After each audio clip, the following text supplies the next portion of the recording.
consistent quality review, I think, is better than no quality review. Since we are a small group of people who are carving out time to do this consistently, we decided to go with a cadence of 10 support interactions a month. Hey friends, welcome back to Live Chat with Jen Weaver. It's not often that I get to do a podcast episode with somebody who I admire as a professional in our field, but who also has been a great friend and a mentor to me. So I'm super excited to talk today with Stacy Justino, who's the product support manager at PetDesk. Stacy arrived last fall and spun up a brand new quality program for their veterinary support in just a few weeks. Now, you know we're all about QA here at Support Band. That's what we do. So I'm also super excited to unpack her topic, her 10-ticket cadence, the 4-point rubric her team actually uses, and the simple Google Sheets trick that keeps her QA reviews fair and random. Stacy spun up this program to be lightweight so that she could actually keep it going over time with minimal overhead. I think it will be really helpful for support leaders who don't maybe have a ton of resources for building a QA program. Let's be real, that's probably most of us.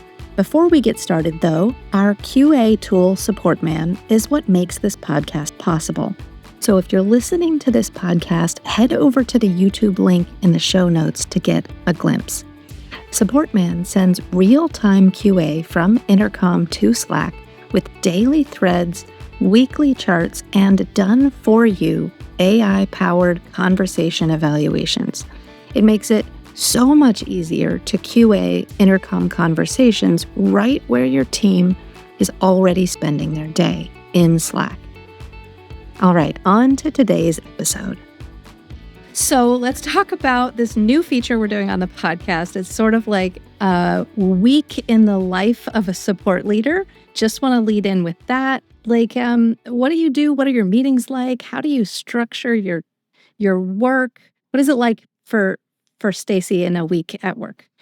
First, so something that's like maybe starting with things that like are multiple times a day sort of things.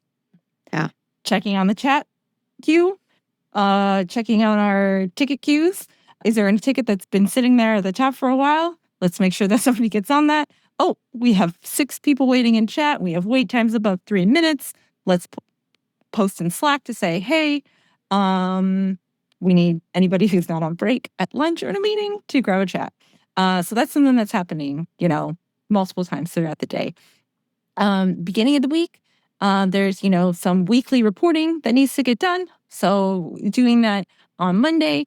In terms of other stuff, there's projects to be done. So we have, we call our quarterly projects or OKRs like rocks. So making sure that I have time and I try to book at least a few hours in my calendar every week to make sure I can focus on those things.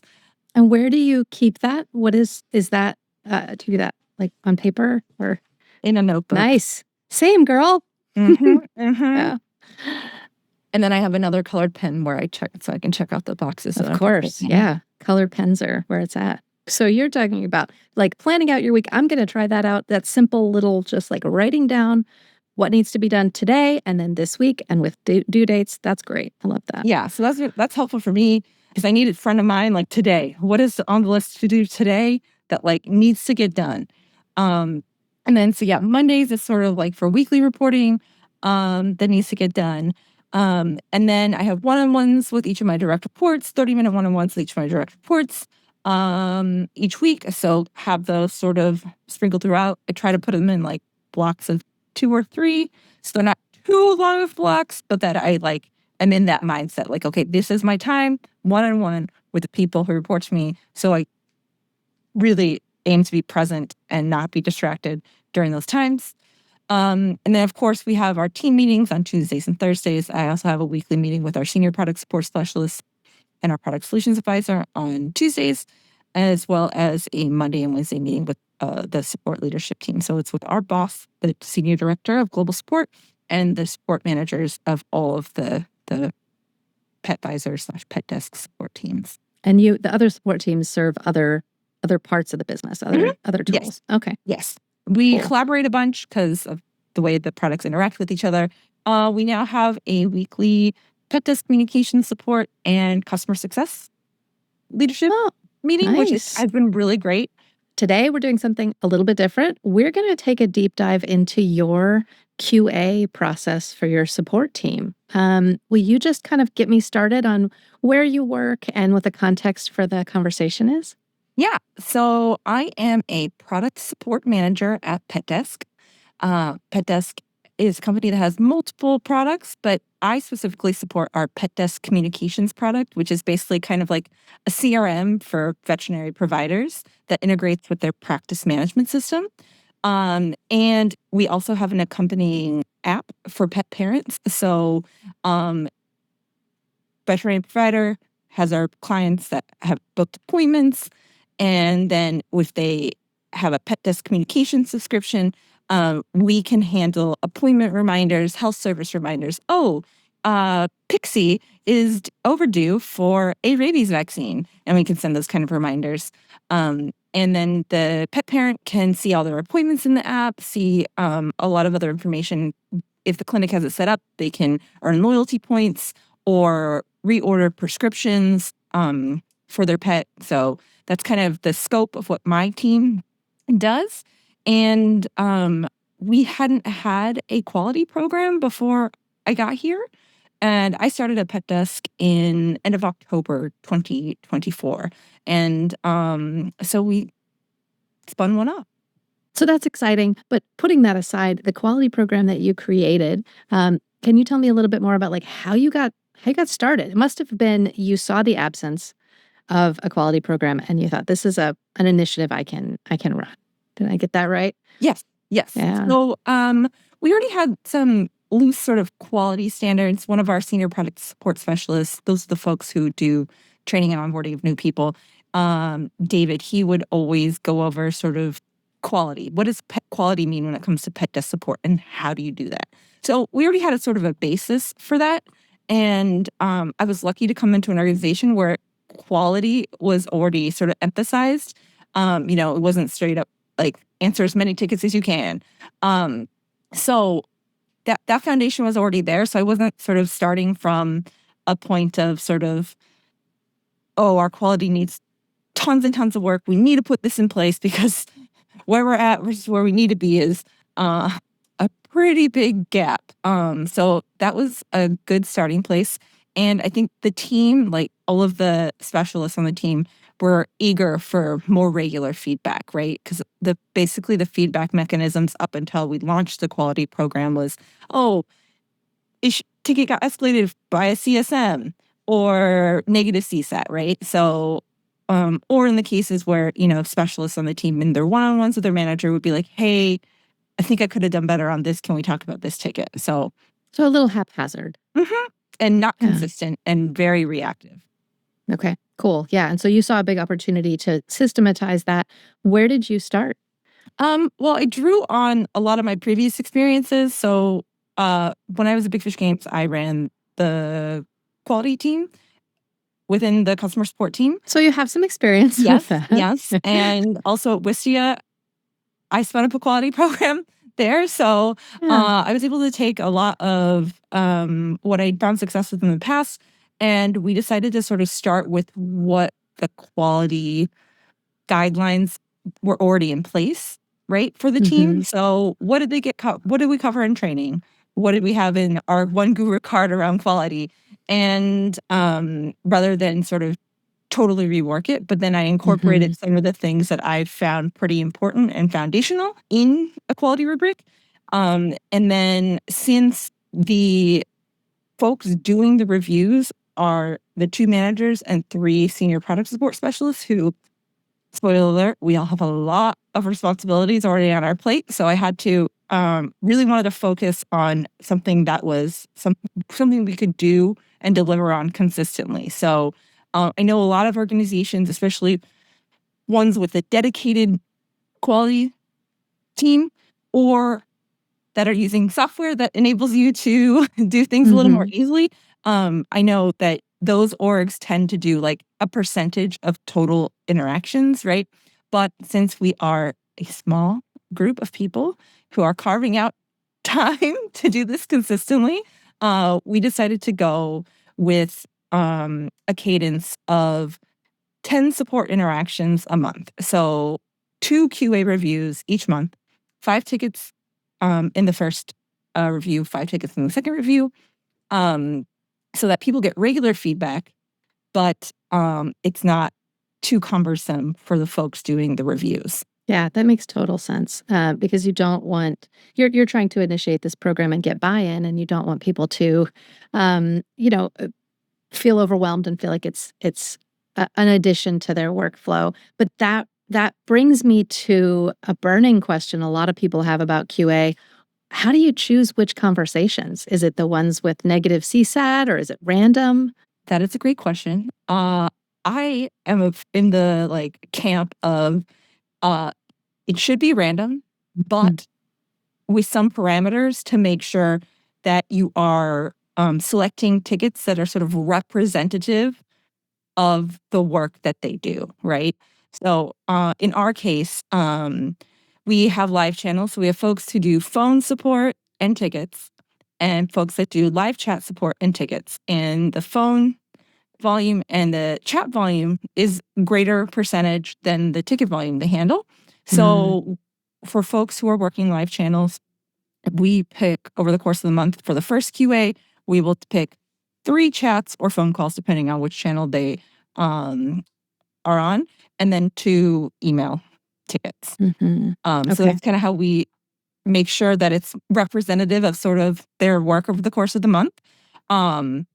And then in terms of other sort of things we look at, recency is pretty important, right?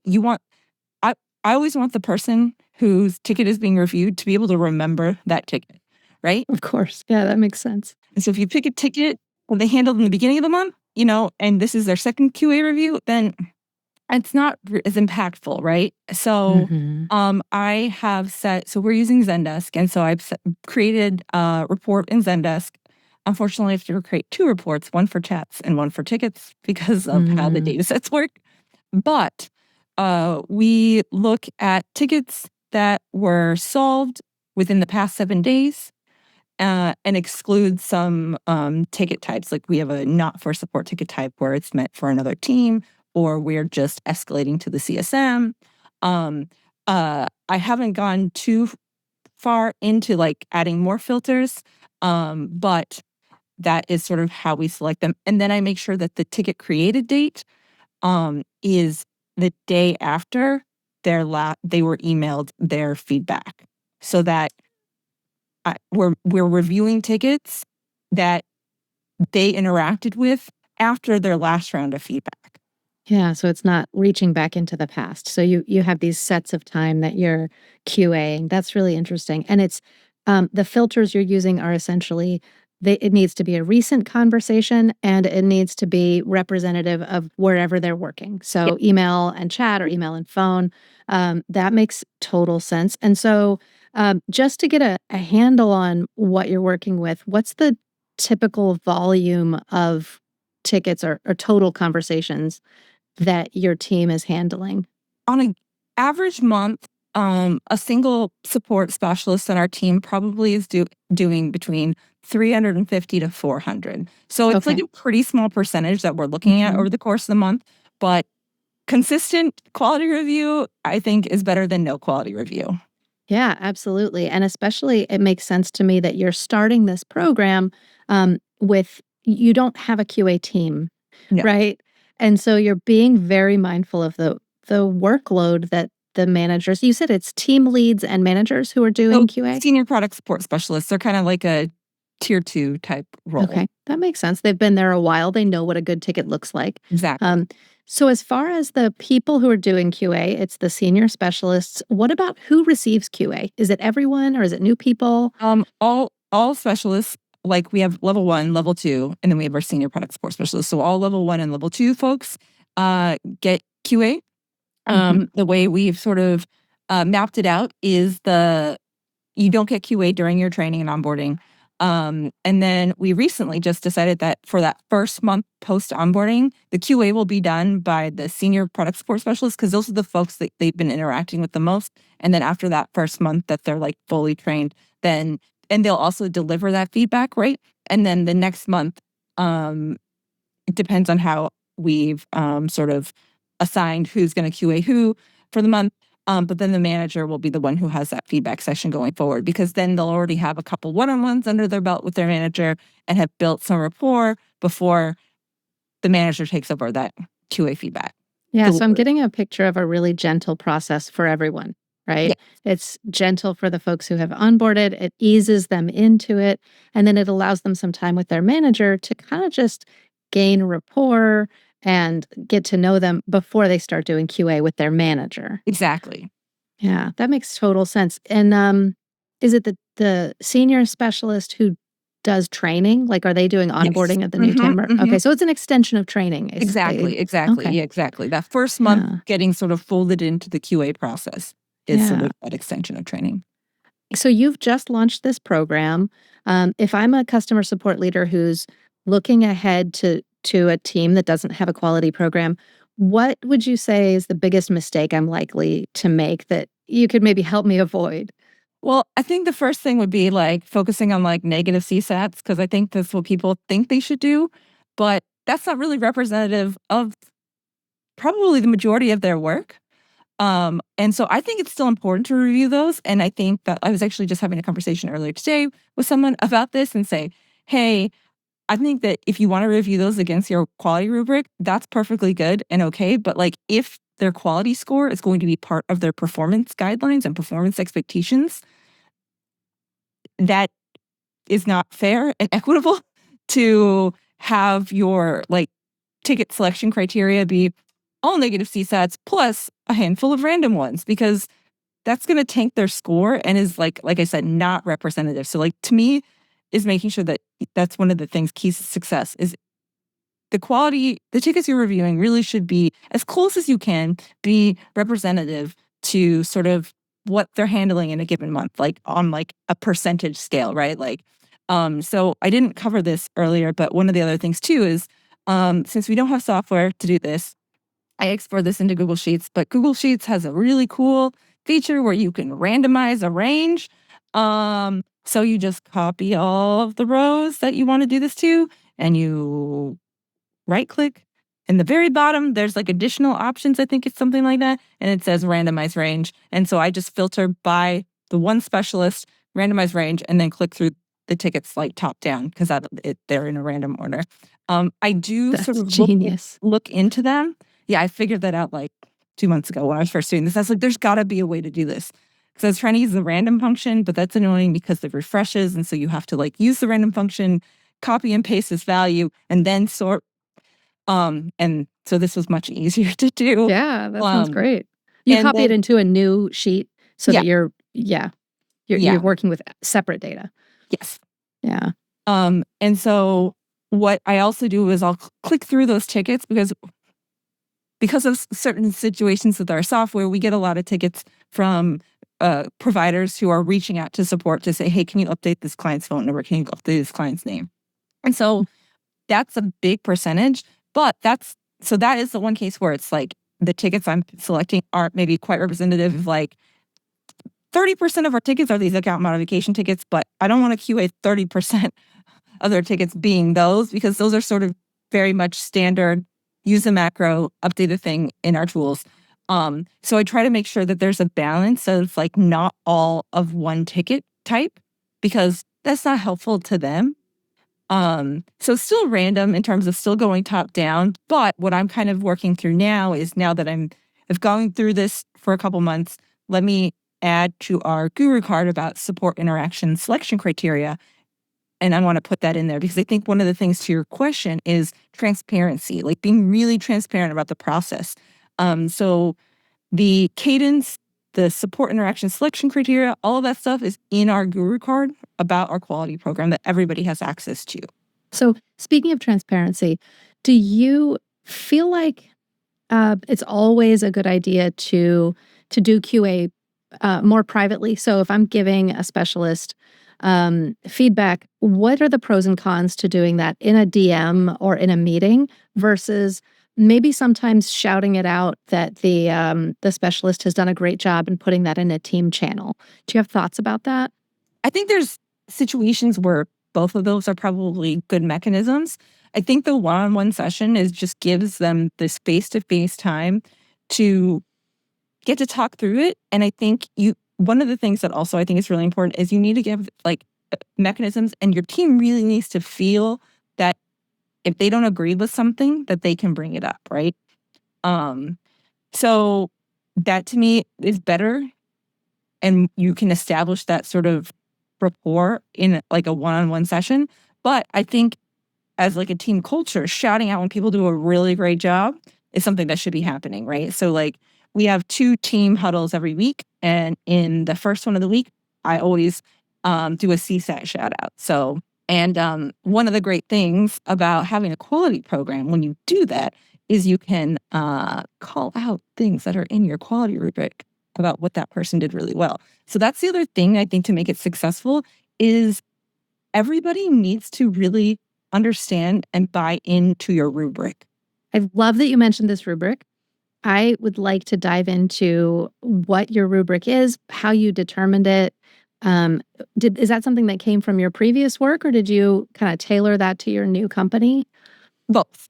So David, the senior support specialist I mentioned, he had been working on a rubric with the previous manager. And so took some of that because that was based on the quality training that new hires on our team go through. And then I incorporated, like I said, some of the elements of the criteria that I've used in the past that I've found that I think is pretty foundational, incorporated those together to come up with what our PetDesk communications support team quality criteria are. So, for example, our 4 criteria at PetDesk for the PetDesk communications team are accuracy, completeness, customer excellence, and empathy tone. Okay. We're dealing with veterinary providers. It's a very high stress job. They're very busy, right? So empathy tone like might not be a full criteria some places, but for us it was like really important. So there's some things that are sort of universal in terms of like a quality support experience. But then I would always recommend to someone that one of your criteria should be really rooted in like your company values or what is sort of specific to your company. So one of the elements of customer excellence is guidance, right? Controlling the communication, guiding the best options, effective solution, providing additional information to the customer to address their next question or issue based upon the original reason for writing in. That last one is actually one that I carried over from Big Fish Games and Wistia, but we put it under this guidance. Like we need to serve as guides sometimes for folks, whereas in other support orgs that I've led, that hasn't been as important. That makes perfect sense. So it's almost the customer profile that guides that rubric quality. Correct. Interesting. I just wonder if you have any other advice for customer leaders who are working on quality programs. I think one piece of advice is if you're incorporating the quality score into your monthly performance or quarterly performance for individuals in your team, is making sure that whatever benchmark you've set for your like internal quality score and what you're looking for in your rubric is complementary to sort of your productivity expectations or your workflows or your business needs sometimes, right? So I can give a real life example of where this happened when I was at Big Fish Games. So when I was at Big Fish Games, we had monthly performance and we had sort of meets expectations and exceeds expectations and like needs improvement. But there were, and we had monthly bonuses for our support team. So turn a level 1 bonus, you had to meet expectations in productivity, quality, CSAT, and then we had a maximum threshold for average number of replies per ticket to make sure that like they're really productive, but on average, it's taking 3 replies to solve a ticket. we should not be giving a bonus for that behavior. So that was sort of like the threshold. So, but we had the level 1 and level 2 criteria for quality, right? So it was like 85%. If you got an 85% to 90% QA score, you were meeting expectations. If you get 90% or above, you're exceeding expectations. And then we also had minimum standards, which if you missed one of those minimum standards, you were automatically at means improvement for quality. Oof. And so we basically created this system with the best of intentions that somebody could miss a minimum standard on their first QA. They know they're not going to get a bonus. Why would they be incentivized to exceed expectations in productivity? They'll still want to meet expectations because they don't want to they want to get a raise in the annual performance review cycle. They don't want to go on a performance improvement plan, but they have no incentive to try to exceed expectations in productivity. And I actually got this feedback surfaced to me by a specialist on the team in a skip level meeting I had. And I was like, oh, wow, this is really great, because one of the minimum standards was around selecting the correct ticket fields, like ticket type, because reporting is very important, right? But we still believed that it was really important. So we actually adjusted it to put that as like a 10th standard, or we incorporated that into like complete back-end processes or whatever. So we took that out of being a minimum standard, and we made that one of like our regular, folded it into our regular email standards. And then also the fact that if you missed a minimum standard, because not all the minimum standards were like the same weight, right? But we weren't going to weight them differently. So I was like, okay, that's also a good point, because that also is something like, okay, my first QA, I missed a minimum standard. I'm not going to bust my butt to exceed expectations and productivity. And I was like, totally understand that. That's valid. So what we did, when we were using Meister QA there, so I had a little bit more flexibility in terms of getting creative with the scorecard. So what we did is I figured out how we should weigh a minimum standard. So basically, I figured out the math that a minimum standard would deduct 3% from your overall score, because that's what it would come out to be kind of double what a regular standard miss would. And so somebody could still miss one minimum standard on a QA, but they'd have to like really knock it out of the park on everything else, but it wouldn't disqualify them. And that change was like really well received, made sure we were incentivizing the right behavior and not sort of shooting ourselves in the foot. So I thought that to me is always like a really powerful example of me having a really good learning of an aha moment. I'm like, oh yeah, this is best of intentions, but in practice, it was actually not serving the right purpose.